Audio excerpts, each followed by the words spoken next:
네, 고린도 후서의 말씀이 계속해서 고린도 교회의 그런 어려움들의 회복들을 이제 듣고 바울이 하나님의 마음을 가지고 고린도 교회에 이제 보내는 내용인데 이 신앙적으로 보면 상당히 중요한 부분들을 고린도 후서에서 많이 담고 있습니다.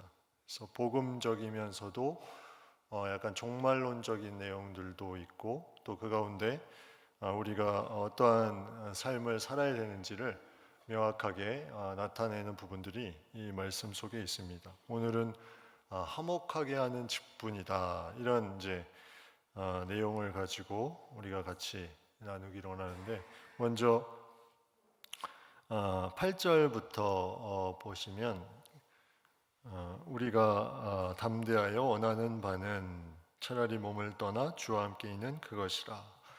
바울의 종말론적인 이 시각의 모습의 한 면을 볼 수가 있습니다. 바울은 그가 원하는 바가 담대하여 원하는 바라고 말하고 있습니다. 그러니까 죽는 것에 대한 어떤 내용을 말할 때 담대함으로 그가 무엇을 원한다, 그 원하는 게 뭐냐면 차라리 몸을 떠나 주와 함께 있는 그것이라.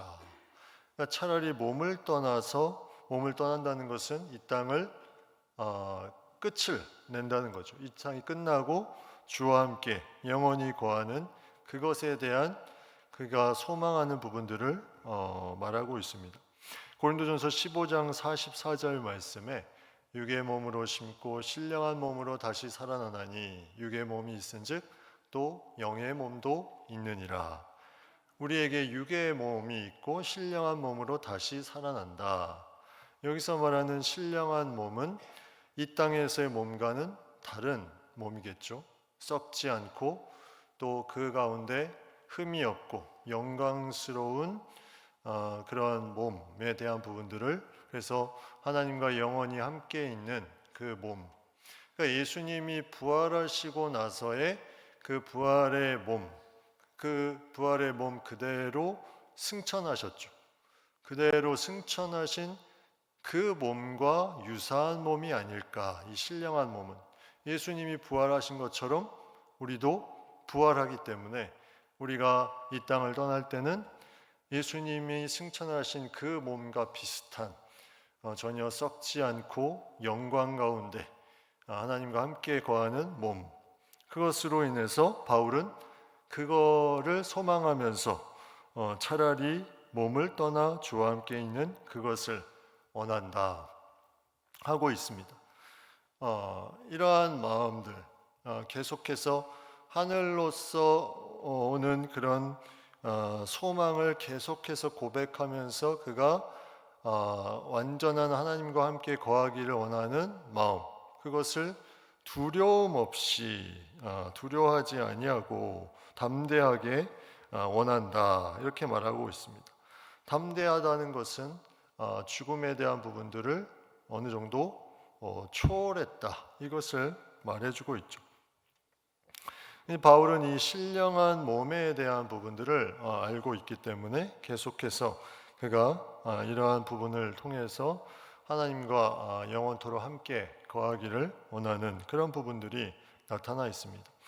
근데 바울이 이러한 부분들을 우리가 잘 생각해 봐야 되는데, 우리도 몸을 이 땅에서 마치고 주와 함께 영원토록 거하고 싶다 할 때가 있죠. 언제 그렇습니까? 내가 너무나 힘들 때, 주님, 이제는 저를 데려가 주십시오. 제가 너무 힘이 듭니다. 이렇게 기도하는 게 맞을까요? 틀릴까요? 근데 성경에 보면 그렇게 기도한 사람들이 꽤 많이 있습니다. 그것도 아주 유명한 사람들이. 민수기 11장 15절에 보면 모세가 이렇게 얘기하는 내용이 나오죠. 민수기 11장 15절, 주께서 내게 이같이 행하실진대 구하옵나니 내게 은혜를 베푸사 즉시 나를 죽여 내가 고난당함을 내가 보지 않게 하옵소서. 예, 이 자막을 제가 뒤에 줬는데 방송실에서 캐치를 못한 것 같아요. 예, 모세가 백성들의 불평 앞에서 너무나 힘드니까 내게 은혜를 베푸사 즉시 나를 죽여 내가 고난당함을 내가 보지 않게 하옵소서. 예, 너무 힘드니까 이 고난당함을 더 이상 보지 않게 해달라. 모세가 이렇게 기도했습니다. 또 다른 인물이 누구 나오냐면 엘리야가 이세벨의 그 압박 속에서 엘리야가 뭐라고 그 호렙산의 그 로뎀나무에서 뭐라고 말하냐면 열왕기상 19장 4절에 자기 자신은 광야로 들어가 하룻길쯤 가서 한 로뎀나무 아래 앉아서 자기가 죽기를 원하여 이르되 여호와여 넉넉하오니 지금 내 생명을 거두시옵소서. 나는 내 조상들보다 낫지 못하니이다. 엘리야가 죽기를 원하여 내 생명을 거두시옵소서.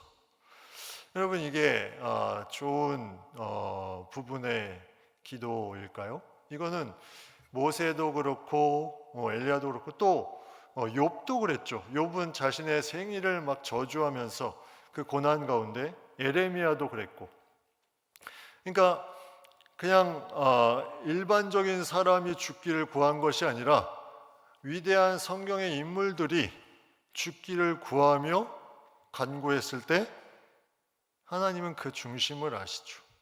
그 중심을 아셔서 너 죽기를 원하냐? 그럼 내가 데려갈게. 그게 아니라 그 사람의 중심에 필요한 것들을 채워주시죠. 모세에게는 그가 너무나 힘드니까 백성들이 불평불만이 많으니까 주변에 사람들을 세워줍니다. 그리고 엘리야에게는 천사를 통해서 떡과 물을 제공해 주죠. 이러한 하나님의 사랑이 그 가운데 있는데 우리가 우리의 생명을 마음대로 할 수가 없습니다. 내가 떠나고 싶다고 떠나는 것은 그거는 잘못된 거죠. 내 생명을 내가 마음대로 할 수 있다는 것은 그거는 큰 죄입니다. 그래서 우리는 이 바울의 고백의 이면에 있는 그 다음 절의 고백을 봐야 됩니다. 그럼 바울은 왜 이 이야기를 했을까? 9절 말씀에 그런즉 우리는 몸으로 있든지 떠나든지 주를 기쁘시게 하는 자가 되기를 힘쓰노라. 바로 이게 중요한 내용이었죠. 바울은 내가 몸으로 있든지 떠나든지 주를 기쁘시게 하는 자가 되는 것, 여기에 핵심적인 바울의 종말론적인 사고가 있습니다. 바울은 내가 살아도 주를 위하여, 죽어도 주를 위하여, 그런 어떤 하나님이 주시는 마음을 가지고 이제 그가 살아가는 이 삶에 그러한 인생의 중요한 부분들을 그가 살아갈 때 본인은 고난 속에 있지만 이러한 어려움 속에서도 주를 기쁘시게, 그리고 하나님이 나를 데려가셔도 그 속에서도 주를 기쁘시게, 이게 이제 바울의 중요한 종말론적인 그런 사고의 표현의 부분입니다. 최근에 한 슬픈 소식을 듣게 되었습니다. 아시는 분은 알겠지만 우리 베트남 선교, 우리 6월 말쯤에 저희 교회도 오셔서 말씀을 전해주셨고 베트남 선교의 인솔자로 함께했던 웬캄빈 목사님이 하나님의 부름을 받고 별세하셔서 어제 발인을 마쳤습니다. 그래서 저희 베트남 가신 분들 이 목사님하고 몇 사람이 가서 함께 조문하고 왔는데 참 멀리 우리나라에 오지 않았습니까? 그의 주를 기쁘시게 할 것이 무엇일까? 공부하면서 그 교회에서 사역하면서 그렇게 멀리서 왔고 또 그 몸이 아픔에도 불구하고 또 교회와의 약속을 지킨다고 그렇게 또 나라에 함께 가주고 그 항암 치료하면서 그렇게 자신의 몸을 돌보지 않고 그렇게 하고 45세에 나이에 하나님께서 부르셔서 먼저 이 땅을 떠나셨죠. 이 말씀을 준비하면서 웬칸비 목사님이 생각이 났습니다. 주를 기쁘시게 하는 자가 되기를 원한다. 그 멀리 한국 땅에 왔지만 이제는 더 멀리 가장 기쁘시게 할 수 있는 그곳으로 목사님이 가신 게 우리의 현실적인 부분에는 슬프지만 그 속에서 또 하나님께서 그 가정을 붙들어 주시고 그 가운데 또 우리에게 귀한 부분들을 도전받게 하시는 부분이 아닐까 하는 생각을 해봅니다. 이 바울의 고백이 그러한 고백에 중요한 고백으로 다가오죠. 몸으로 있든지 떠나든지 주를 기쁘시게 하는 자가 되기를 원하노라. 그러면서 그 뒤에 이는 우리가 반드시 그리스도의 심판대 앞에 나타나게 되어 선악간에 행한 것을 따라 받으려 함이라. 여기에 이제 우리의 심판의 모습에 이제 그리스도의 심판대라는 부분이 나오는데, 그리스도의 심판대는 우리가 생각하기에 이것이 뭔가 구원과 이 정죄에 대한 부분이라고 생각하기 쉬운데, 여기에 자세히 읽어보면 10절에 이렇게 말합니다. 이는 우리가 다, 이렇게 우리가 다, 이 고린도 교회 교인들에게 쓴 부분에 있어서 우리가 다 그리스도의 심판대 앞에, 그러면 이 그리스도의 심판대는 구원과 정죄, 그러니까 천국과 지옥의 심판대라기보다는 이 우리가 다, 이 고린도 교회 사람들과 바울의 어떤 사역적인 그러한 사람들의 모임 속에서 이 부분을 말한 것은 이 땅에서의 삶의 그러한 행한 것에 대한 어떤 상급에 대한 부분을 심판하시는 부분으로 표현한 것을 우리가 생각해 보게 됩니다. 그래서 그 뒤에 선악간에 그 몸으로 행한 것을 따라 받으려 함이라. 그래서 우리는 이 땅에서의 예수님 믿으면 구원을 받는다, 이 내용의 복음의 진리를 분명하게 알고 있습니다. 근데 예수님을 믿으면 구원을 받는다에 오늘 이 그리스도의 심판대 앞에 선악간에 그 몸으로 행한 것을 따라 받는다, 이 말은 내가 구원을 받은 자로서의 삶이 끝이 아니라 그 삶을 통해서 무언가 달라진 변화를 통해서 내가 하나님의 뜻 가운데 이것을 행하며 나아갈 수 있는 그 모든 모습을 통해서 이 땅의 삶의 그 모든 상급이 그리스도의 심판대 앞에 이루어짐을 우리에게 보여주고 있습니다. 그래서 구원하면 초기화되는 것이 아니라 구원의 역사와 함께 그 가운데 하나님이 주시는 상급이 분명하게 있음을 우리에게 말씀하는 거죠. 어떤 사람은 구원받고 선한 일을 많이 할 수도 있고, 어떤 사람은 구원은 받았지만 그렇지 않은 사람도 있을 수 있는데, 그 선악간에 그 몸으로 행한 것을 따라서 받을 것이다. 그리스도의 심판대 앞에 우리가 다, 그러니까 믿는 사람들이 다. 그러니까 심판대라는 역할은, 여기서 말하는 심판대는 믿는 사람들의 삶에 대한 중요한 핵심적인 어떠한 삶의 모습을 가져가야 되는지를 우리에게 도전하는 그러한 심판대로 우리에게 다가오는 것입니다.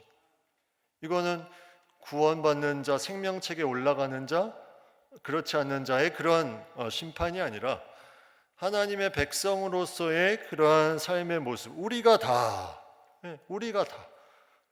그리스도의 심판대 앞에, 이미 그리스도 앞에 섰다는 것은 이게 중요한 부분이죠. 그것을 통해서 이제 그 행한 것에 따라서 받으려 함이라. 그래서 이러한 하나님의 말씀은 우리가 어떠한 삶을 살아야 되는지에 대해서, 믿음 후에 우리의 삶이 어떠한 부분이어야 되는지를 분명히 우리에게 말씀해 주고 있습니다.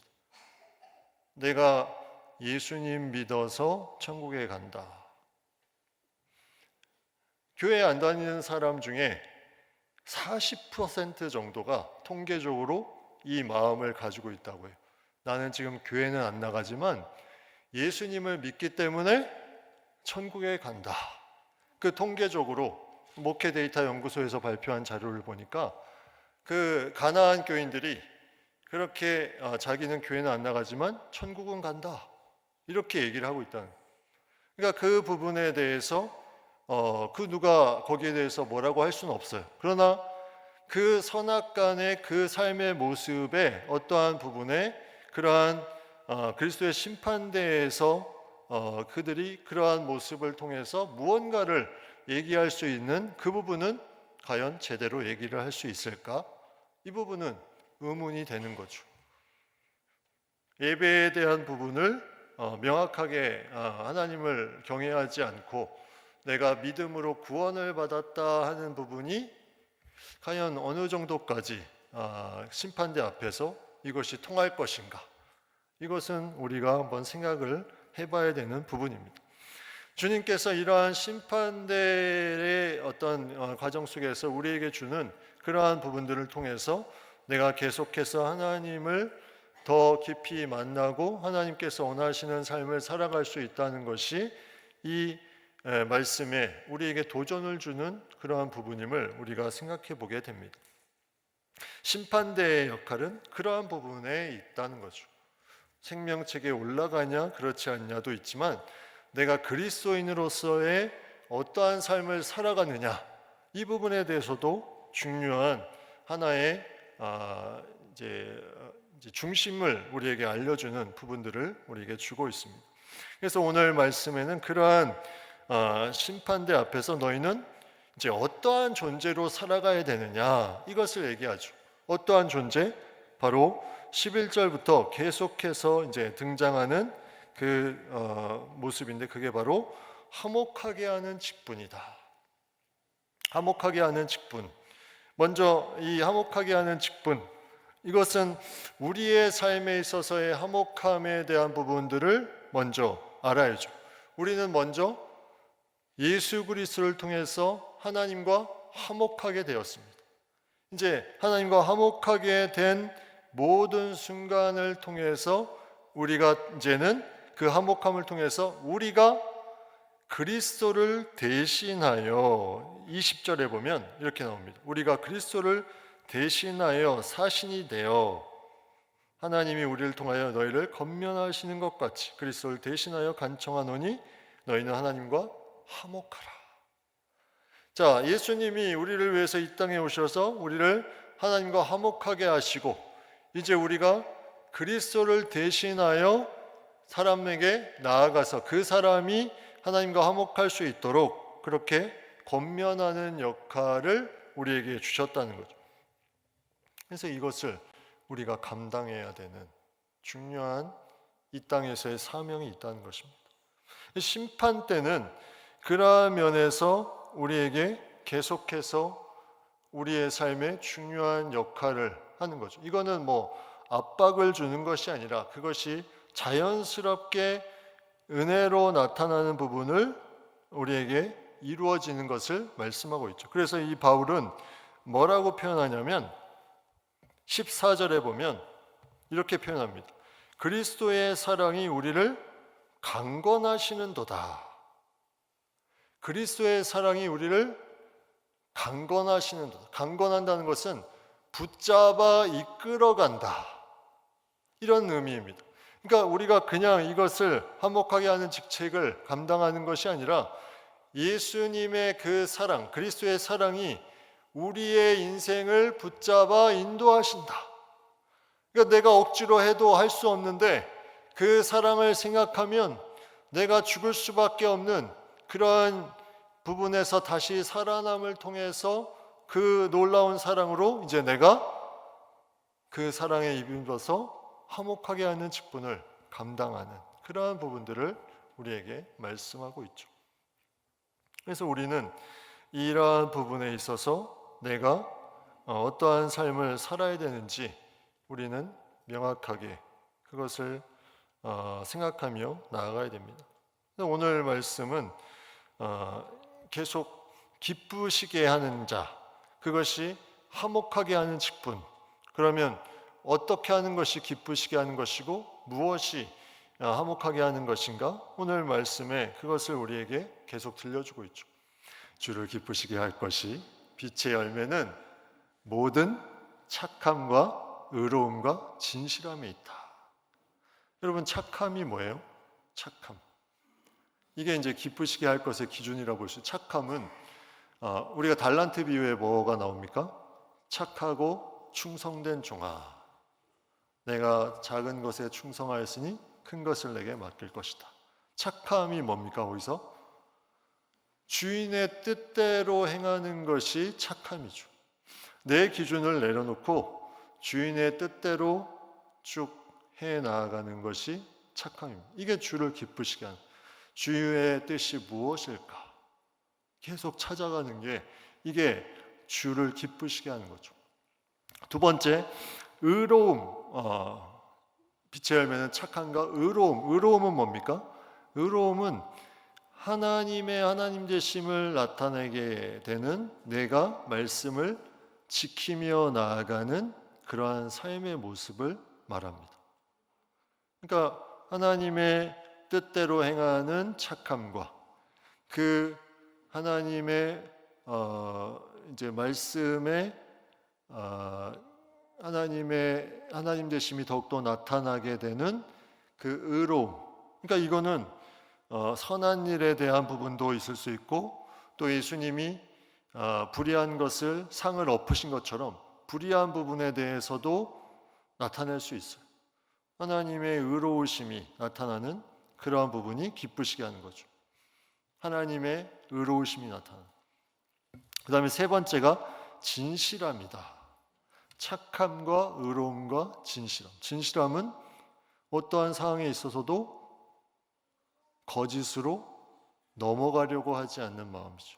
어떤 굴욕적인 어떤 힘든 상황에 있음에도 굴욕하지 않고 굴하지 않고 정직하게 나아가는 모습. 그러니까 순교자가 나오는 거죠. 너 예수님 사진 한 번만 밟고 지나가. 너 한 번만 예수님 모른다고 해. 그럼 살려줄게. 근데 정직함은, 신앙의 정직함은 앞에 총칼이 와도 나를 사랑하는 그리스도의 사랑이 나를 강건하기 때문에 그렇게 할 수 없는 거죠. 그래서 그것으로 인해서 이러한 착함과 의로움과 진실함이 우리에게 있으면 그것이 주를 기쁘시게 하는 것이다. 그래서 이러한 우리의 삶에 이 기쁘시게 함에 화목하게 하는 이 직분을 계속해서 감당하며 나아가는 것. 여기에 우리가 중요한 초점이 우리의 삶에 있어야 됨을 말하고 있습니다. 그래서 이러한 삶을 살 때 두 가지 우리가 비춰지는 모습이 있죠. 첫 번째 모습이 13절에 보면 뭐라고 되어 있습니까? 우리가 만일 미쳤어도, 주를 기쁘시게 하기 위해서, 이 화목하게 하는 직분을 감당하기 위해서 미칠 수도 있습니다. 이건 누가 말하는 겁니까? 믿지 않는 사람들이 믿는 사람들 봤을 때 미쳤다 이렇게 말할 수 있죠. 그 미쳤어도 하나님을 위한 것이요 정신이 온전하여도 너희를 위한 것이다. 미쳤다는 말도 하나님을 위한 것이고 정신이 온전해도 너희를 위한 것이다. 이것은 그 사람들의 입장에서 말하는 것입니다. 이것도 성경에 이제 몇 가지 나오는데, 예수님도 친족들에게 미쳤다는 말을 들었어요. 마가복음 3장 21절 말씀에 예수의 친족들이 듣고 그를 붙들러 나오니 이는 그가 미쳤다 하밀러라. 예수님의 친족들이.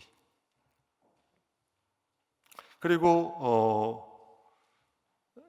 사도행전 26장 24절 말씀에 바울이 이같이 변명하며 뱃소가 크게 소리내어 이르되 바울아 내가 미쳤도다. 내만 학문이 너를 미치게 한다 하니. 계속해서 뭔가 성경은 이 미친 거에 대해서 말하지만 뭐 여기서 뭐라고 되어 있습니까? 너희가 봤을 때 우리가 만약 미쳤어도 하나님을 위한 것이다. 저 사람은 왜 이렇게 신앙생활을 하는데 미친 것처럼 믿느냐? 하나님을 위한 것이다. 그리고 정신이 온전할 때가 있죠. 이때는 언제예요? 내가 그 사람을 섬길 때, 복음을 전할 때, 그것은 너희를 위한 것이다. 이 모든 것은 주를 기쁘시게 하기 위한 것이다. 성경에 보면 이러한 내용들이 계속해서 쭉 등장합니다. 그래서 방언할 때 그 방언도 모든 사람들이 방언하면 너희가 미쳤다 하지 않겠느냐. 근데 방언하는 사람의 입장에서는 어때요? 그거는 하나님께 기도하는 거죠. 누굴 위해서? 성령께서 인도하시는 대로 영혼들을 위해서, 그 기도 제목을 위해서.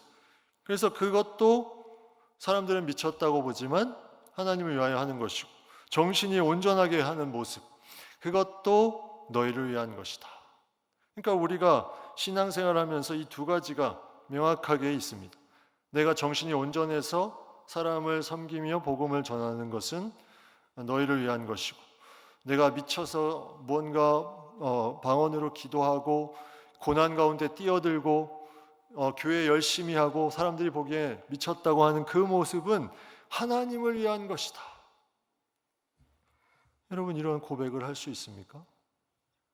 과연 내가 얼마나 미쳤는지, 얼마나 정신이 온전했는지, 그 모든 것이 하나님을 위해서, 사람을 위해서 이것을 행하는 것이다. 너무나 중요하게 우리에게 다가오는데, 이 모든 것은 바로 하나님이 보내주신 그리스도의 사랑으로 말미암아 이것이 이루어진다. 그리스도의 사랑으로 말미암아 아무리 하려고 해도 우리는 미칠 수가 없는데 그리스도의 사랑이 우리를 이렇게 강권하시는도다. 이 부분이 우리의 복음의 놀라운 열매가 돼야 됩니다. 우리의 삶의 이 부분이 제대로 나타나야 그 모든 하나님의 사랑의 귀한 모습들이 퍼져나가는 것입니다. 그러면 선악간에 그대로 그 행한 것을 따라 받으려 함이라. 너 얼마나 미쳤다 왔냐? 너 너무 정신이 온전해지고 온 거 아니냐? 신앙이 있어도 전혀 미친 모습이 보이지 않는다? 미쳐야 됩니다. 미쳐야죠. 그러한 모습들이 주를 기쁘시게 한, 내가 죽으나 이 땅에 사나. 찬양도 우리가 부르잖아요. 사나 죽으나, 사나 죽으나 우리가 주의 것이다. 말씀에서도 계속 보는.